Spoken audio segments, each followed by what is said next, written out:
Assalamualaikum warahmatullahi wabarakatuh. Shalom, Om Swastiastu, Namo Buddhaya, salam kebajikan untuk kita semua. Perkenalkan, kami dari Kompak 8 yang beranggotakan saya, Ine Rusdianto, lalu teman-teman saya yaitu Ale Andre Fernando Yose, Fulvian Irsyad Rajmaninov, Nurfadilah, dan Sandi Nurfitrianti. Kami akan mempresentasikan hasil mini riset metode penelitian yang sudah kami lakukan dengan judul Gambaran Perilaku Seksual Remaja Pranikah. Adapun bagian-bagian yang akan kami presentasikan yaitu pendahuluan yang akan dibawakan oleh Fulvian Irsyad Rajmaninov, lalu kajian pustaka yang akan dibawakan oleh Nurfadilah dan Sandi Nurfitrianti, lalu alur berpikir yang akan dibawakan oleh Sandi Nurfitrianti, selanjutnya metode penelitian yang akan dibawakan oleh saya sendiri, Ine Rusdianto, lalu hasil dan analisa yang akan dibawakan oleh Ale Andre Fernando Yose dan saya sendiri, lalu yang terakhir kesimpulan dan saran yang akan dibawakan oleh Ale Andre Fernando Yose. Baiklah, kali ini saya akan menjelaskan tentang konteks penelitian. Menurut Sarwono, remaja adalah suatu perkembangan dalam diri manusia yang memiliki 3 aspek, yaitu biologis, psikologis, dan sosial ekonomi yang memiliki batasan usia 10-20 tahun. Remaja mengalami perkembangan fisik yang begitu pesat dan biasanya ditandai dengan adanya ketertarikan dengan lawan jenis dan kemudian berlanjut dengan pacaran. Perbuatan buruk yang terjadi salah satunya adalah melakukan hubungan seksual pranikah. Hasil survei SKKRRI juga menunjukkan bahwa remaja pria usia 15-19 tahun pernah melakukan hubungan seksual sebanyak 3,7% dan usia 20-24 tahun sebanyak 10,5%. Selanjutnya adalah fokus kajian penelitian. Menurut Suherman, perilaku seksual adalah segala bentuk perilaku yang didorong oleh hasrat seksual, baik dengan lawan jenis maupun sesama jenis. Adapun faktor yang mempengaruhi perilaku seksual yaitu kurang memahaminya swadharmanya sebagai pelajar, pergaulan bebas tanpa terkendali, perkembangan teknologi atau media komunikasi yang semakin canggih, kurangnya pengawasan dari orang tua, dan kurangnya pengetahuan remaja itu sendiri tentang perilaku dan informasi seksual. Selain itu, perilaku seksual juga memiliki dampak terhadap psikologis, fisiologis, sosial, dan fisik pada remaja. Selanjutnya adalah tujuan penelitian. Pertama, tujuan penelitian ini adalah untuk mengetahui informasi secara mendalam tentang perilaku seks pranikah pada remaja. Yang kedua, untuk mengetahui bagaimana pengetahuan tentang seks pranikah pada remaja. Dan yang ketiga, untuk mengetahui pengalaman individu tentang seks pranikah pada remaja. Berikutnya yaitu kajian pustaka. Menurut Sarwono 2019, remaja adalah masa peralihan dari anak-anak menuju dewasa dalam psikologis dan fisik.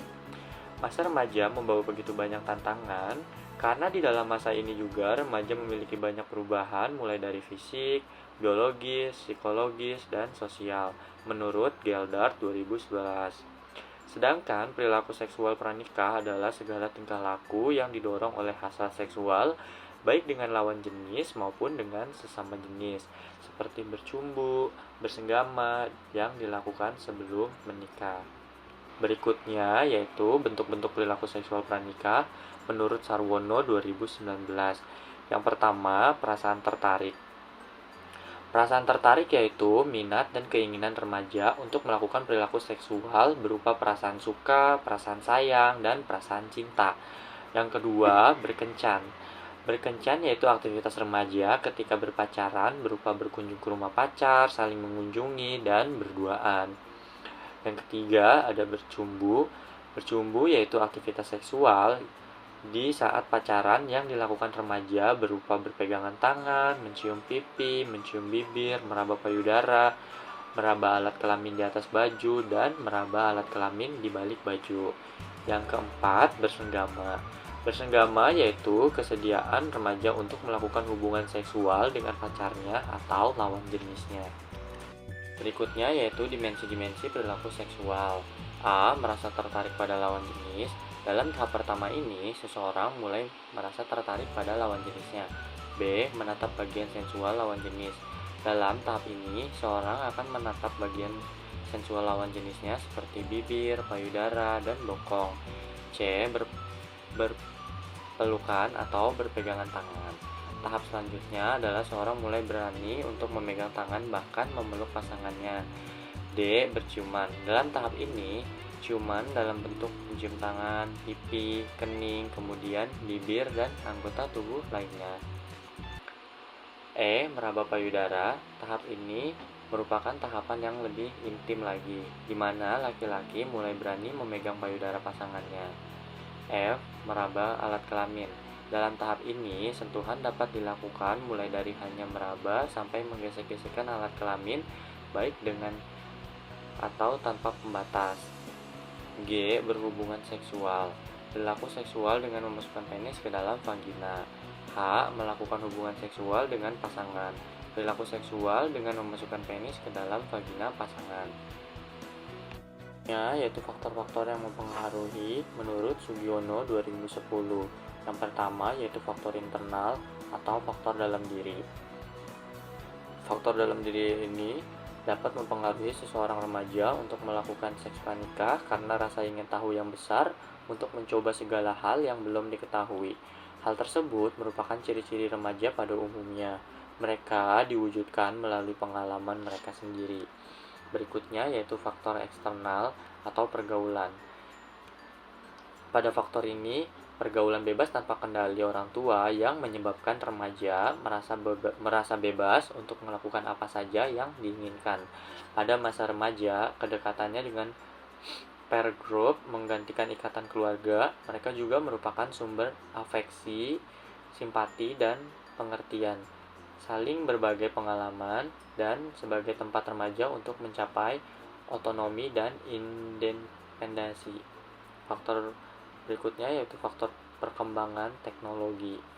Faktor perkembangan teknologi, media komunikasi yang semakin canggih juga memperbesar kemungkinan remaja untuk mengakses apa saja termasuk hal-hal yang negatif.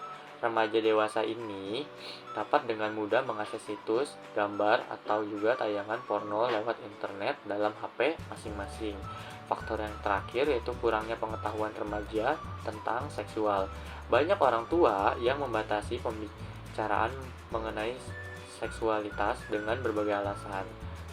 Seksualitas dianggap masih tabu untuk dibicarakan bagi kalangan orang tua kepada anaknya, sehingga remaja terpacu mencari informasi di tempat lain yang bisa jadi menjerumuskan mereka sendiri. Dampak seksual pranikah remaja, pertama ada dampak psikologis, yang kedua ada dampak fisiologis, yang ketiga ada dampak sosial, keempat ada dampak fisik. Yang pertama, untuk dampak psikologisnya,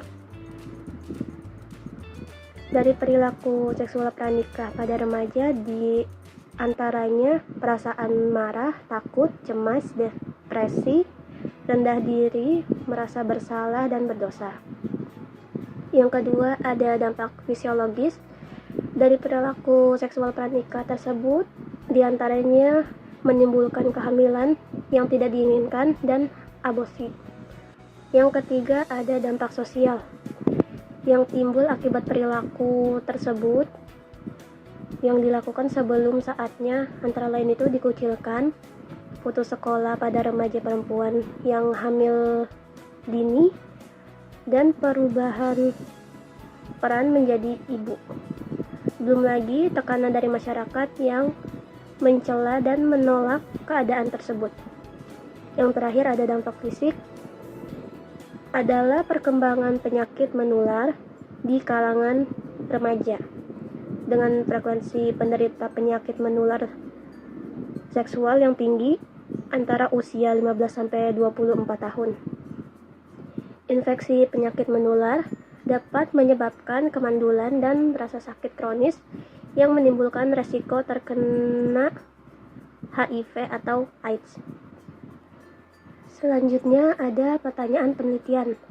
Pada pertanyaan penelitian tersebut terdiri dari pertanyaan umum atau central question dan pertanyaan kedua atau sub question. Untuk yang pertama, central question itu bagaimana pengalaman perilaku seksual pranikah pada remaja. Yang kedua ada sub questionnya. Satu, bagaimana bentuk perilaku seksual pranikah pada remaja. Yang kedua, apa yang melatar belakangi perilaku seksual pranikah pada remaja. Selanjutnya ini ada alur berpikir. Di sini ada perilaku seksual yang dilakukan oleh remaja. Remaja itu dalam masa perkembangan dan ada perubahannya yaitu dari fisik dan psikis. Selanjutnya ada ke faktor. Faktornya itu ada dua, yaitu ada internal dan eksternal. Internal itu dari dalam diri remaja tersebut, dan eksternal itu dari pergaulan atau media. Selanjutnya ada interaksi. Interaksinya atau hubungannya itu ada dengan teman, pacar, dan pekerja seks. Yang selanjutnya itu bentuk perilakunya. Bentuk perilakunya itu bermacam-macam. Terus juga ada dari bentuk perilaku tersebut ada dampaknya. Dari remaja dan bentuk perilaku ini ada pencegahannya, yaitu menggunakan pemanfaatan media. Baik, selanjutnya adalah metode penelitian. Penelitian ini menggunakan pendekatan kualitatif dengan metode analisis fenomenologi interpretif. Metode fenomenologi merupakan strategi penelitian di mana peneliti mengidentifikasi pengalaman manusia mengenai suatu fenomena. Pada penelitian ini, peneliti berusaha mengungkapkan secara komprehensif mengenai bentuk-bentuk perilaku seksual remaja pranikah. Lalu, untuk unit fokus masalah pada penelitian ini adalah bentuk perilaku seksual remaja pranikah. Untuk pemilihan subjek penelitian sendiri, kami menggunakan teknik purposive sampling dengan kriteria subjek yaitu remaja berusia 15-21 tahun yang pernah melakukan seks bebas. Adapun instrumen penggalian data yang digunakan adalah wawancara semi terstruktur dan observasi tidak terstruktur. Wawancara semi terstruktur merupakan wawancara mendalam yang bertujuan untuk menemukan permasalahan secara lebih mendalam dan terbuka dengan memberi peluang pada peneliti untuk mengeksplorasi lebih dalam jawaban informan pada setiap pertanyaan yang disampaikan. Jadi, peneliti bisa bebas menambahkan pertanyaan yang ditanyakan selama pertanyaan yang sudah dibuat sebelumnya terjawab dengan baik. Pertanyaan wawancara yang dibuat mengacu kepada ABC, yaitu afektif, behavior, dan kognitif, dengan menggunakan apa, kapan, di mana, dan bagaimana. Sedangkan observasi tidak terstruktur merupakan pengamatan yang dilakukan tanpa menggunakan pedoman observasi, sehingga peneliti mengembangkan pengamatannya berdasarkan perkembangan yang terjadi di lapangan. Adapun teknik analisis data yang kami gunakan adalah interpretative phenomenological analysis yang dilakukan dengan 3 langkah, yaitu mencari tema untuk kasus pertama, lalu menghubungkan tema-tema tersebut dan melanjutkan analisis dengan kasus lainnya. Pada bagian jalannya penelitian, peneliti mencari subjek melalui media sosial, yaitu WhatsApp, dan mendapatkan 2 subjek. Peneliti langsung membangun raport dan meminta izin berupa tanda tangan di informed consent untuk diwawancarai. Sebelum dimulainya wawancara, peneliti meminta izin untuk merekam suara selama wawancara berlangsung dan subjek menyetujuinya. Wawancara dilakukan selama 2 kali pertemuan. Dengan pertemuan pertama dilakukan secara offline dan pertemuan kedua dilakukan secara online. Waktu wawancara dilakukan selama 8 menit di ruang tamu rumah peneliti. Sedangkan pada paparan data terdapat uraian wawancara, akumulasi tema, dan uraian observasi. Pada uraian wawancara terdapat uraian mengenai wawancara yang dilakukan beserta tema dan subtemanya, sedangkan di akumulasi tema terdapat 7 tema yang muncul pada kedua subjek dengan jumlah masing-masing subtema ada berapa di kedua subjek. Sedangkan di uraian observasi terdapat penggambaran mengenai diri subjek selama wawancara berlangsung. Lalu selanjutnya adalah hasil penelitian. Hasil penelitian pada mini riset kami yaitu ditemukannya 7 tema, yaitu perilaku seksual yang terdiri dari perasaan tertarik pada lawan jenis, perilaku menatap bagian tubuh lawan jenis, aktivitas perilaku seksual, bentuk perilaku tertarik pada lawan jenis, dan jangka waktu untuk tertarik kepada lawan jenis. Adapun salah satu bentuk quotation-nya yaitu, ya itu hal yang wajar ya kalau gue tertarik dengan lawan jenis ya. Lalu selanjutnya adalah persepsi perilaku seksual yang terdiri dari resepsi, persepsi mengenai aktivitas-aktivitas perilaku seksual, dan perilaku yang biasa dilakukan kepada pasangan. Adapun salah satu bentuk quotation-nya yaitu, gue pernah ciuman gitu kan, ya normal lah begitu juga ciuman, peregangan gitu kan. Selanjutnya adalah dampak perilaku seksual yang terdiri dari perasaan bergairah kepada pasangan, kekhawatiran mencari informasi terkait perilaku seksual, perasaan gugup ketika melakukan aktivitas seksual, perasaan senang ketika melakukan aktivitas seksual, perasaan bahagia setelah melakukan aktivitas seksual, dan perasaan puas setelah melakukan aktivitas seksual. Adapun salah satu bentuk quotation-nya yaitu terangsang sih, lebih ke sange, iya kan ya? Sange banget waktu itu tuh pas ngeliat, kayak ini namanya pacaran kan ya. Selanjutnya adalah sumber yang mendorong aktivitas seksual yang terdiri dari sumber informasi tentang aktivitas seksual, situasi dan kondisi ketika melakukan aktivitas seksual, dan dorongan dalam diri untuk melakukan aktivitas seksual. Adapun bentuk quotation-nya yaitu sebenarnya sih lebih tepatnya dari FVP TikTok. Selanjutnya ada latar belakang melakukan aktivitas seksual yang terdiri dari rasa penasaran untuk melakukan aktivitas seksual, rasa penasaran terhadap bagian sensual lawan jenis, rasa nikmat karena melakukan aktivitas seksual, dan meningkatkan semangat tubuh. Adapun bentuk quotation-nya yaitu akhirnya gue nyoba-nyoba, ketagihan gitu. Selanjutnya adalah upaya preventif yang terdiri dari penggunaan alat kontrasepsi ketika melakukan aktivitas seksual. Adapun bentuk quotation-nya yaitu kalau lagi gitu kadang pakai, kadang enggak, tapi lebih sering pakai sih.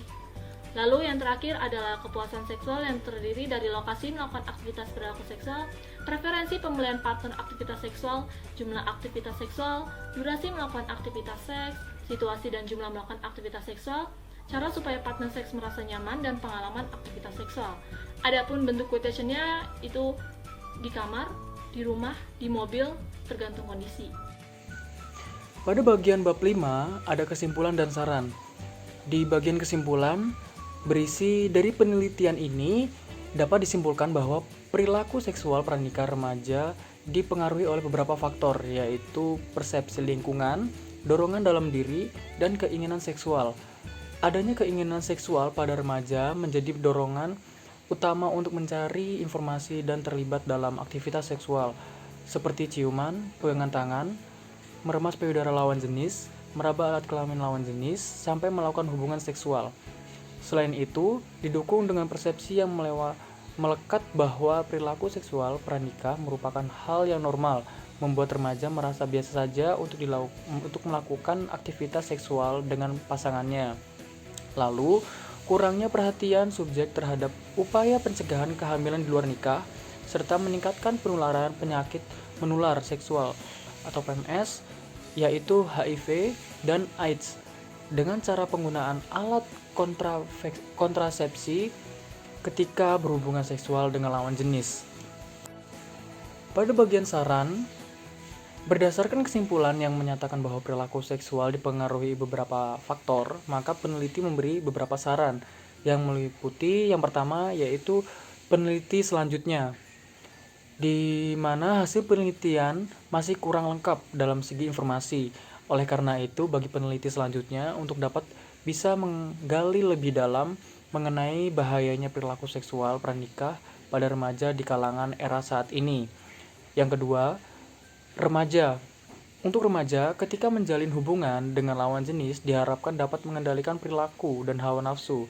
Selain itu, diharapkan juga untuk remaja bijak dalam menggunakan internet untuk mencari ataupun mengakses informasi mengenai perilaku seksual. Yang ketiga, yaitu orang tua. Untuk orang tua diharapkan dapat memberikan perhatian serta edukasi mengenai norma-norma sosial yang positif dan pengetahuan mengenai bahayanya penyakit menular seksual atau PMS. Dan yang keempat, sekolah. Untuk sekolah diharapkan dapat memberikan edukasi mengenai perilaku seksual pranikah, dampaknya bagi para remaja dan orang-orang di sekitarnya. Baik, cukup sekian presentasi dari kelompok kami. Kurang lebihnya mohon maaf. Kami izin mengundurkan diri. Terima kasih.